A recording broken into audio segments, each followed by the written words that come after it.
السلام علیکم۔ کڑوی حقیقت ٹی وی کے معزز دوستوں، اگر آپ چینل پر نئے ہیں تو چینل کو لائک اور سبسکرائب کریں تاکہ آنے والے نئے نوٹیفیکیشن آپ کو بر وقت مل سکے۔ شکریہ۔ لذیذ کھیر۔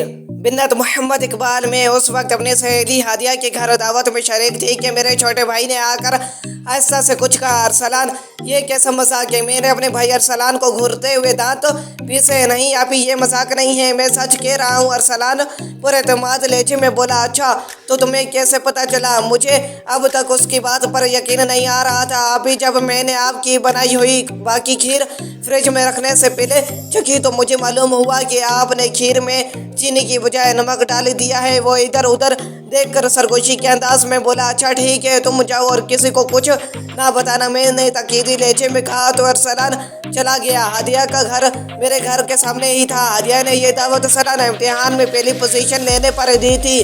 اس دعوت میں میرے علاوہ ہماری دو اور سہیلیاں عافیہ اور سمیرہ بھی مدعو تھی، چونکہ ہم تینوں بھی اچھے نمبروں سے پاس ہوئی تھی، اس لیے طے یہ پایا تھا کہ ہم بھی ایک ایک پکوان گھر سے بنا کر لائیں۔ میں نے کھیر بنانے کی ٹھانی اور بنا بھی لی، لیکن شاید بجلی چلے جانے کی وجہ سے میں نے اس میں چینی کے بجائے نمک شامل کر دیا تھا۔ اب جب ارسلان نے مجھے یہ اطلاع دی تو میری تو حالت خراب ہونے لگی۔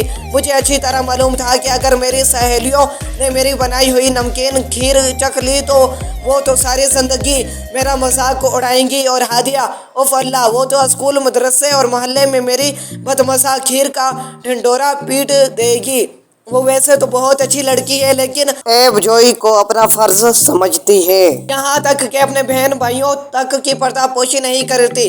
یہ سب سوچنے کے بعد میں نے ان سب کی نظر بچا کر کھیر ادھر ادھر کرنے کا فیصلہ کیا، لیکن افسوس یہ ناممکن تھا کیونکہ میں تھوڑی دیر پہلے ان کے سامنے اپنی لذیذ کھیر کی تعریفوں کے لمبے لمبے پل باندھ چکی تھی۔ اب اگر میں ایسا ویسا کچھ کر رہی تھی تو سب محسوس کر لیتے۔ کیا ہوا عائشہ، یہاں کیوں کھڑی ہو؟ یہ ہادیہ کی آواز تھی۔ وہ ویسے ہی میں دھڑکتے دل کے ساتھ ہکلاتے ہوئے کہا، اچھا آؤ کھانا لگ چکا ہے، اس نے کہا، اور پھر ہم دونوں کھانے کی میز پر آ گئے۔ بھائی میں تو سب سے پہلے اپنی پسندیدہ ڈش کھیر کھاؤں گی، اور سب یہ بھی سن لیں کہ اگر کھیر مزے کی ہوئی تو ساری کی ساری میری ہوگی۔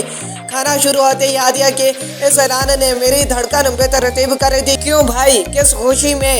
عافیہ نے ہاتھ نچا کر کہا تو ہادیہ بولی، میرے احساس میں تم لوگ مجھے کوئی تحفہ تو دو گے نہیں، اب اگر میں یہ کھیر تم لوگوں کی طرف سے تحفہ سمجھ کر رکھ لوں گی تو کیا برائی ہے؟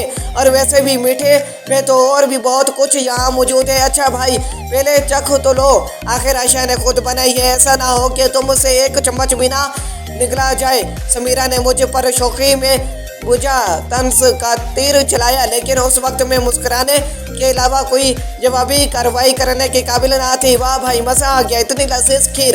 ہادیہ کھیر کا ایک چمچ منہ میں ڈال کر خوشی سے اچھلی۔ کیا بہت مزے کی ہے؟ میں نے بے یقینی سے پوچھا۔ بالکل، اور میری خواہش کے مطابق اب یہ ساری میری ہے۔ میں نے اتنا بڑا جھوٹ بولنے پر ارسلان کی درگت بنانے کا فیصلہ کر لیا۔ ایسا کرتی ہوں، یہ کھیر فریج میں رکھ آتی ہوں، بعد میں کھا لوں گی، ہادیہ چہک کر بولی، اور کھیر کا پیالہ لے کر باہر چلی گئی۔ تھوڑی دیر بعد وہ واپس آئی تو ہم سب خوشی خوشی دعوت کے مزے لینے لگے۔ ہادیہ، دراصل میں نے آج پہلی بار کھیر بنائی تھی، لیکن بنانے کے بعد جلدی میں چکھ نہ سکی۔ میں نے سوچا کہ یہاں کھا لوں گی، لیکن یہاں تو معاملہ کچھ اور ہو گیا۔ کیا تم مجھے اس کھیر میں سے چکھنے کے لیے تھوڑی سی دے دو گی؟ دعوت ختم ہونے کے بعد جب عافیہ اور سمیرہ جا چکی تو میں نے ہادیہ سے التجائیے انداز میں کہا، ہاں کیوں نہیں، ضرور۔ ہادیہ نے خندہ پیشانی سے کہا اور کھیر لینے چلی گئی۔ تھوڑی دیر بعد وہ کھیر کا وہی پیالہ تھامے اندر آئی جس میں میری بنائی ہوئی کھیر تھی۔ اس نے بڑے پیالے سے تھوڑی سی کھیر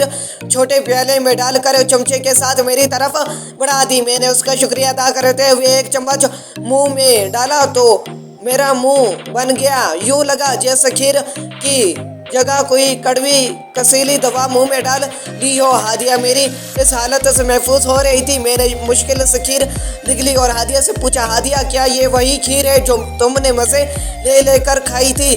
جی بالکل، یہ وہی کھیر ہے۔ ہادیہ مسکرائی بلکہ کھلکھلا کر بولی، لیکن یہ سب تم نے کیوں کیا اور کھانے سے پہلے کھیر کیوں چکھی؟